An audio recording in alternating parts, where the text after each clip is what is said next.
I'm not a religious man. That was my mistake. Growing up, my grandparents were my whole world. They were religious fanatics who believed in hellfire and brimstone. Every day, they preached the word of the Bible with a passion that bordered on madness. Sundays were sacred. Church was a ritual, a place where they surrendered their souls. They were good Christians, as they often reminded me, and I was supposed to be one too. As a child, I soaked up their teachings like a sponge. I wanted to be just like them, and I thought the Bible held all the answers. I spent countless hours reading scripture, my eyes wide and innocent, believing every word was gospel. My grandmother always said I'd grow up to be a priest, and for a long time, I believed her. I was her little disciple, a mirror of her devotion. But then, everything changed. Middle school came, and with it, the kids from my neighborhood. They were different, looser, wilder. They did things kids that age do. Skateboarding, playing ball, cursing, watching things we shouldn't have. My mother worried I spent too much time with my grandparents and encouraged me to play outside, to be a normal kid. I adapted quickly, shedding my religious skin like a snake. Soon I was dressing differently, talking differently, and doing things my grandparents would have condemned me for. By 16, I was experimenting with drugs, losing my virginity, living life on the edge. I was just a teenager having fun, but I knew I was straying far from the path my grandparents had laid out for me. I still visited them sometimes, but I never talked about what I was doing. The Bible, church, those things felt distant, irrelevant. I preferred my phone and video games, my cousins and friends. My grandmother noticed the change. She'd pull me aside and warn me not to push the Lord away, not to forsake his teachings. I'd brush her off, saying I was just having fun, but she became desperate, almost frantic. She begged me to stay consistent, to keep learning more before it was too late. The look in her eyes was wild, unhinged, and I left that day feeling uneasy. Hell. Well, my grandmother talked about it a lot. As a kid, I was terrified. She said that listening to earthly music or watching anything that didn't involve the Lord was a surefire ticket to damnation. So I lived in fear, trying to be perfect, turning off the television if anything non-Christian came on. I even scolded my mother for listening to secular music. But when I started hanging out with other friends, that fear melted away. By the time I felt truly free, I was rebelling against everything I'd been taught. I wrote anti-religion papers in high school, lashing out at the institution I felt had shackled me. I grew up to resent my grandmother, her constant warnings about hell, her strictness. It all felt like a psychological prison. The older I got, the more anger festered inside of me. I imagined all the kids who grew up fearing eternal damnation just like I did. I decided to live for myself, not for some fictional deity. I became an agnostic atheist, skeptical of everything, even the existence of God. I figured there might be something out there, but I wasn't sure what. When I first met my wife in grad school, she was studying mathematics while I pursued creative writing. Two sides of the spectrum. Yet, we clicked. She was stunning, almost otherworldly, and I couldn't believe someone like her lived in our small town. I approached her in a student center, and in a twist of fate, she needed a book I was returning. It felt like luck, and for the first time in years, I considered there might be something more. 5 months later, we found out she was pregnant. I didn't care that it was soon. I loved her and wanted to be the best husband and father. I proposed, and she said yes. But there was a catch. Her parents insisted on a religious ceremony. Despite my feelings, I agreed for her sake. Her happiness was worth more than my disdain for religion. Her parents were nice enough, but reminded me too much of my grandparents. They spoke of God often and made me pray with them. It brought back all the old feelings of discomfort, but they weren't pushy about it. They just wanted me to feel included. which I respected. I spoke to my wife about how we'd raise our child, wanting to be on the same page. She was understanding and agreed to let our child decide about religion when they were older. I was relieved, content even. But everything changed in the last 2 months of her pregnancy. That's when the strangeness began.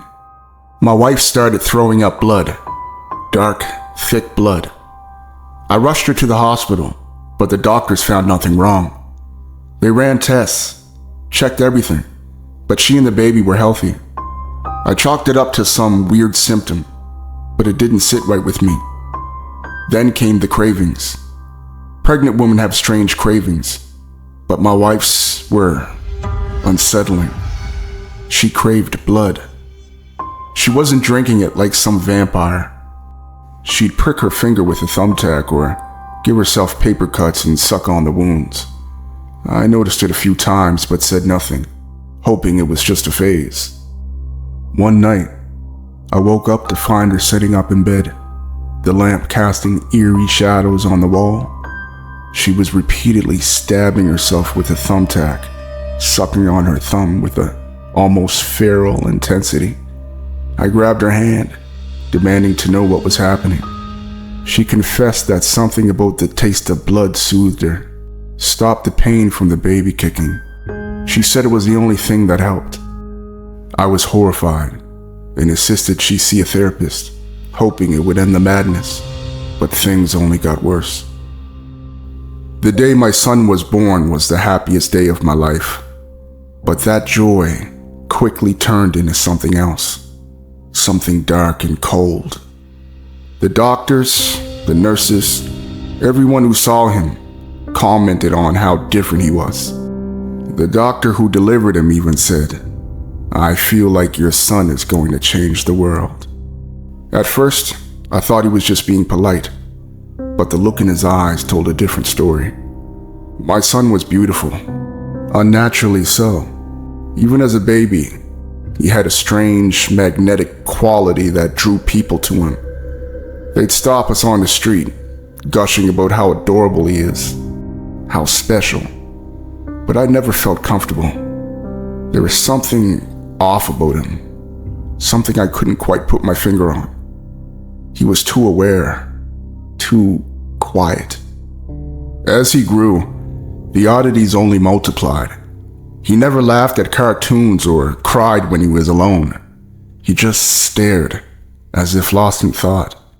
My wife brushed it off, saying he was just introverted, like she had been as a child. But deep down, I knew something was wrong. Then there was the Latin. By the time he was 9, he could understand it. Not speak it, not yet, but he knew what it meant. I discovered this when we visited a history museum. He stopped in front of a display of artifacts from the 7th century, his eyes locked on a piece of parchment with Latin scripture. He was reading it, not just looking, but reading. I asked if he knew what it said, and he nodded. I asked him to repeat it, but he shook his head, his eyes never leaving the text. My son was a genius. That much was clear. He excelled in school, picked up languages like they were nothing. He was popular too, always surrounded by friends. Even outside of school, people seemed drawn to him, like moths to a flame. My wife saw it as a blessing, but I couldn't shake the feeling that it was all wrong. One day, when he was 11, we were at a little league soccer game. My son was a star, naturally talented.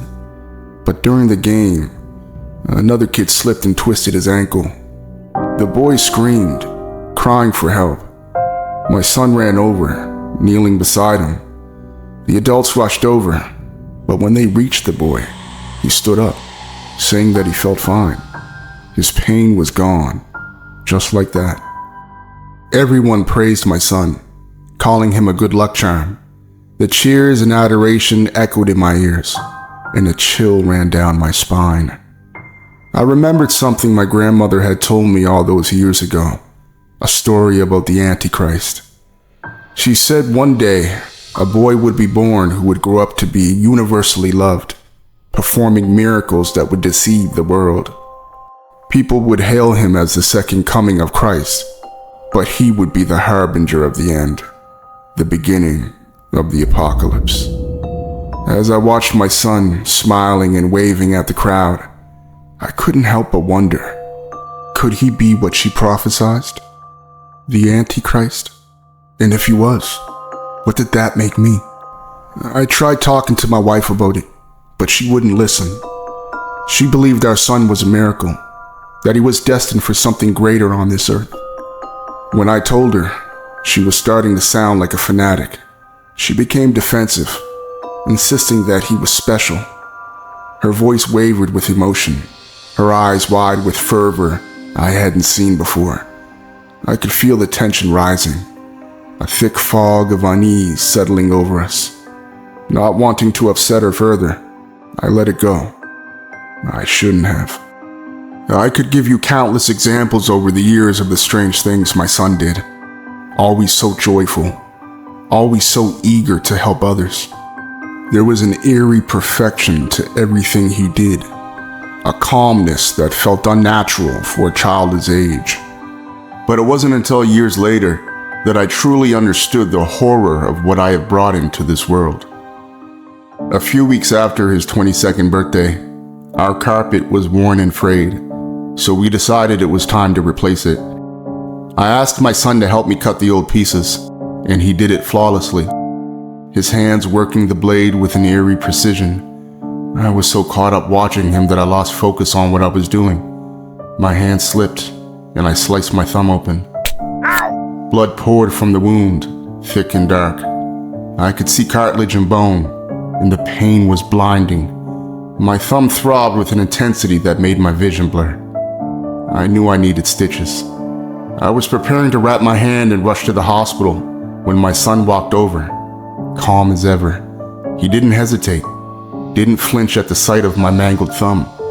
Instead, he grabbed my hand with both of his grip firm yet strangely soothing.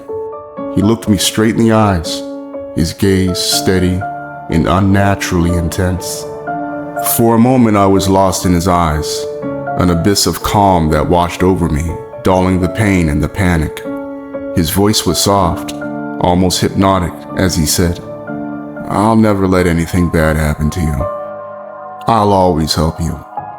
He released my hand, and when I looked down, I felt a jolt of shock that nearly knocked me off my feet. My thumb, my mangled, bleeding thumb, was completely healed. Not a scratch, not a drop of blood. It was as if nothing had ever happened. I stared at him, my mind racing.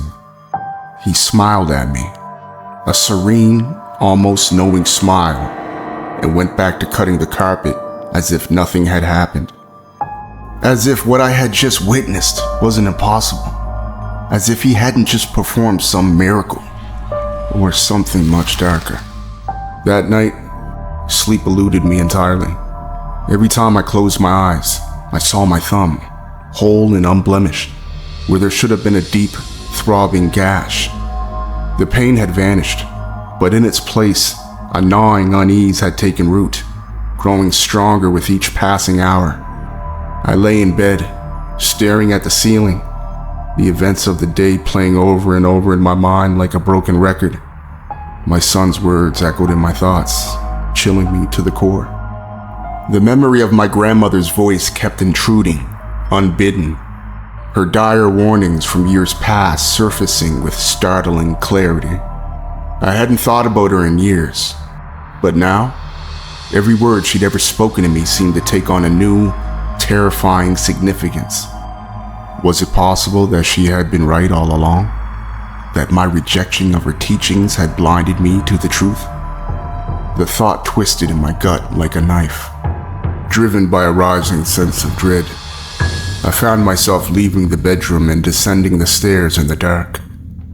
The house was silent, except for the creaking of the floorboards beneath my feet and the faint hum of the refrigerator in the kitchen. I moved as though in a trance, my destination clear in my mind. The library. The small room was lined with bookshelves, the dusty spines of countless volumes bathed in the pale light filtering through the window. I began searching, pulling books off the shelves with trembling hands, until I found what I was looking for. The old Bible I had owned since childhood. It was buried deep in a forgotten corner, stuffed into an ancient briefcase I hadn't opened in years. The leather cover was worn, the pages yellowed and brittle. It felt strange in my hands, almost foreign, like an artifact from a past life. I opened it, flipping through the pages with a desperation that surprised me. My fingers moved with a familiarity I hadn't known I still possessed, as though some part of me had never forgotten the lessons I'd once held so dear. I found the verse I was looking for, the one my grandmother had recited to me over and over. As I read the words, a cold shiver ran down my spine, a sense of foreboding settling over me like a heavy, suffocating blanket. And then, that awful feeling, the sensation of being watched, of something unseen lurking just out of sight, descended on me with terrifying clarity. My skin prickled, the hairs on the back of my neck standing on end. I turned slowly, dread clawing at my insides, and found my son standing in the doorway, his eyes fixed on me with the intensity that made my breath catch in my throat. "What are you doing?" he asked, his voice soft and curious, the innocence in his tone at odds with the sharpness in his gaze. I tried to smile to steady my voice, but I could hear the tremor in it when I replied, Just going through some old memories." He moved closer, his eyes never leaving mine, and took the Bible from my hands with a gentleness that was almost unsettling. "Why do you have this?" he asked, looking down at the book with a strange expression, as though it were an object of both fascination and disdain. "I wanted to remember something my grandma told me," I said, the words sounding hollow to my own ears. He didn't respond right away. Instead, he walked over to the ottoman in the corner of the room and sat down, the Bible still in his hands. For a long moment, he simply looked at it, his fingers tracing the edges of the worn cover. When he finally spoke, his voice was calm, almost casual. "Nothing in this book is real," he said, his tone devoid of emotion. I felt a chill creep through me, a cold sweat breaking out across my skin. "What do you mean?" He looked up at me then, his eyes piercing, the innocence in them replaced by something far older, far darker. "It's fiction," he continued. "Just a collection of stories. But I can do more than this book ever promised. I can perform miracles, not just read about them." There was something in his gaze that sent a wave of fear crashing over me, a primal terror that I couldn't quite explain. "I've read this book," he said, his voice still unnervingly calm, "and it offends me. It feels like it's talking about me, but it's all wrong. I'm the one who can truly help people. I'm the one they should believe in." His words hung in the air, heavy and ominous. I wanted to argue, to tell him he was wrong, but the words wouldn't come out. All I could do was stand there, rooted to the spot, as he spoke with conviction that was terrifying in its certainty. He stood up and walked toward me, his movements slow and deliberate. I could see the fear in my own reflection in his eyes, and I knew he saw it too. "Don't be afraid of me, Dad," he said softly. "I love you. It hurts me that you don't love me back." In that moment, guilt washed over me, drowning out the fear. I reached out, pulling him into a big hug, my heart breaking as I whispered apologies in his ear. He returned the embrace, his arms wrapping around me with surprising strength. "It's okay," he murmured, "but you need to be ready for what's coming." "What do you mean?" I asked, pulling back to look at him. His smile was gentle, almost reassuring, but it did nothing to ease the growing terror in my chest. "People will learn about me. They'll see that they don't need to believe in the Bible. I'm the proof they've been waiting for." As he turned and walked away, the room seemed to exhale, the oppressive weight lifting ever so slightly. I stood there, trembling, unable to move, my mind struggling to process what had just happened. It was only when I was sure he was gone that I finally allowed myself to breathe again. Slowly, I made my way back upstairs, the events of the night replaying in my mind like a horror film I couldn't turn off. My wife was asleep, oblivious to the nightmare that had unfolded just downstairs. I knelt beside the bed, my hands clasped together so tightly that my knuckles turned white. And for the first time in nearly 30 years, I prayed. I prayed for strength, for understanding, for salvation from the darkness that had crept into our lives.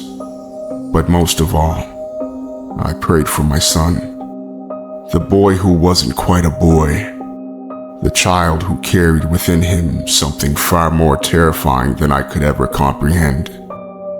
That night, I finally managed to get some sleep, though it didn't last long. I woke up suddenly, my body tense and unresponsive, as if I were being pinned down by some unseen force. Sleep paralysis? I thought, trying to rationalize the terror creeping over me. I had experienced it before, many times over the years. It was never pleasant, but this time felt different. I lay there, unable to move, every muscle in my body locked in place. My heart pounded in my chest as I tried to call out for my wife, but no sound escaped my lips. I could only stare helpless as my closet door creaked open, revealing nothing but darkness. Fear clawed its way into my mind, and I felt an icy chill wash over me. A shadow figure emerged from the darkness of the closet, moving toward me with slow, deliberate steps. Every hair on my body stood on end, my skin prickling with dread. I wanted to scream, to flee, but I was powerless, trapped in my own body. In that moment, despite everything, I found myself wishing for my son to appear, to save me from whatever horror was coming my way. The figure sat down on the edge of my bed, right where my wife had been sleeping moments before. I could feel its weight pressing down beside me, but I couldn't see it clearly, only a vague, dark shape in the corner of my vision. The presence was suffocating, its malevolence palpable. "You're playing with fire," it said, its voice a low, raspy whisper that sent a shiver down my spine. "You shouldn't go back to something you rejected. Those who reject don't get to come back." I could feel its breath against my ear, cold and unnatural, as it continued. "You belong to me now, and so does he." With those final words, I was suddenly released from my paralysis. I bolted upright, gasping for air, my heart racing. I whipped around to find my wife still lying beside me, untouched, as if nothing had happened. The morning sun was beginning to seep through the blinds, casting a warm glow across the room. I sat there, trembling, trying to make sense of what I just experienced. Had it been a dream? A hallucination brought on by exhaustion and fear? My wife stirred beside me, her eyes blinking open sleepily. "What's wrong?" she asked, her voice thick with sleep. I hesitated for a moment before deciding to tell her everything. What had happened the night before, and the horrifying dream I just had. As I spoke, the words tumbled out in a rush, my voice shaky with emotion. I told her that I believed our actions had damned us, that our son was a curse, a child of the devil himself. My wife listened in silence, her expression unreadable. When I finished, she simply got out of her bed, walked toward the door. She paused in the doorway, looking back at me with a mixture of pity and anger. "You need to leave," she said quietly. "Get your head straight. Come back when you're ready to accept our son for the angel he is." I watched her walk away, my heart aching with a pain I couldn't put into words. Feeling lost and desperate, I decided to go to my grandmother's grave. She had passed away a few years ago, and though I'd been at her funeral, I hadn't felt much then. But now, kneeling at her grave, I felt a wave of guilt and regret wash over me. "I'm sorry," I whispered, my voice choked with tears. "I know you were trying to protect me. I didn't listen. And now I don't know what to do." I bowed my head, pressing my hands together in a prayer I hadn't said in decades. I begged for forgiveness, for some sign that I hadn't been forsaken, that God hadn't turned his back on me. I knew deep down that whatever that thing had said to me in my dream was a lie. I clung to the belief that God's love was infinite, that no one was beyond redemption. As I prayed, a sudden clarity washed over me, like a bolt of lightning striking my soul. I knew then why I had experienced all these things, why I had been shown what I had been shown. I had to warn others. I had to speak out against my son, to preach the word of the Lord and expose the truth about what he was. I knew what I had to do. With newfound resolve, I hurried back home, ready to confront whatever awaited me. But as I entered the house, my heart sank into my stomach. There, in the living room, was my wife, kneeling on the floor. Behind her stood our son, holding a steak knife in his hand. "What's going on?" I demanded, my voice barely more than a whisper. My wife turned to look at me, her eyes filled with a strange calm. "I'm tired of you speaking against our son," she said. "You've never accepted him since he was born. We're going to prove to you that he's the answer the world needs." My son's gaze met mine, and for a moment, I saw a flicker of something dark and unfathomable in his eyes. "You need to be ready for what's going to happen," he said, his voice eerily serene. Panic surged through me, and I fell to my knees, begging him to stop, tears streaming down my face. "Please, don't do this," I pleaded. "I'll do anything you want. Just stop." My wife looked at me with a mixture of pity and resolve. "This is the only way," she whispered. Without hesitation, my son reached forward and slit throat. Blood sprayed across the room, splattering against the walls and floor. My wife gurgled, choking on her own blood, her body convulsing as she struggled for breath. I watched in horror as her life drained away, her eyes staring blankly ahead until they went still. I collapsed to the ground, my body shaking uncontrollably as sobs racked my chest. My son, still calm, walked over to my wife's lifeless body. He knelt beside her, placing his hands over the wound in her neck, and began to whisper something under his breath. Words I couldn't understand. To my utter shock, my wife's eyes fluttered open. The wound on her neck was gone, her skin smooth and unbroken, as if nothing had happened. She sat up slowly, looking at me with a serene smile. "I told you," she said softly. "Please believe me." My mind reeled, unable to process what I had just witnessed. This couldn't be real. It couldn't be happening. But as I stared into my wife's eyes, I knew there was no denying the truth any longer. Whatever my son was, whatever power he possessed, it was beyond anything I could understand. And in that moment, I realized with chilling clarity that my nightmare had only just begun. I fled from my home, the terror of what I had witnessed pushing me to seek any kind of salvation. My legs carried me to the nearest church, driven by a frantic desperation to find help. Panting and disheveled, I burst through the heavy wooden doors and stumbled inside. The familiar scent of incense and old wood filled my senses, but it offered no comfort. I found a priest in the dimly lit sanctuary, his face etched with the calm assurance of his faith. I poured out my story, my voice trembling as I recounted the horrors I'd seen, the miraculous healing, my wife's death and resurrection, and the chilling words of my son.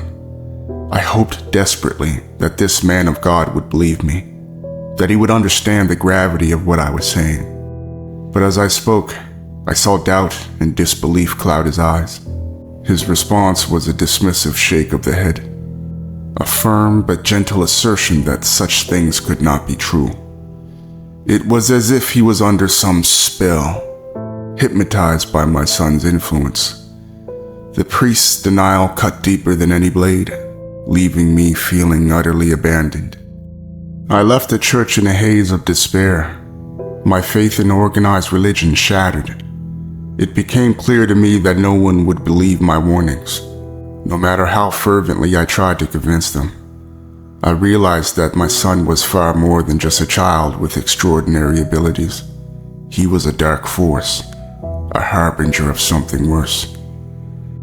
I am writing this as a last attempt to reach out, to warn anyone who will listen. I know this message may sound like the ramblings of a desperate man, but I assure you, it is the truth. My son is the Antichrist, the beginning of the end. He will charm and deceive, drawing people away from the true word of the Lord. His charisma will ensnare many, leading them astray into the darkness he represents. Please, heed my warning. Do not be swayed by his apparent miracles or seemingly benign nature of his words. No matter how convincing he seems, do not give in to his seduction. The true Lord will guide and save those who remain steadfast in their faith. Arm yourself with the knowledge of the Bible and prepare for the trials to come. I don't know what will become of me or if I will ever escape this nightmare. But I know that if you follow my son, you will be lost to the same fate that awaits him. Repent, seek the truth, and hold fast to the teachings of God. The future is uncertain, but with faith, you may find a way to stand against the impending darkness. May the true Lord bless you all. If you enjoyed this video, please don't forget to like and subscribe to Descent into the Unknown for more horror content. If you have any real cryptid encounters, or you're a horror writer wanting to share your stories, please feel free to email me in the description anytime.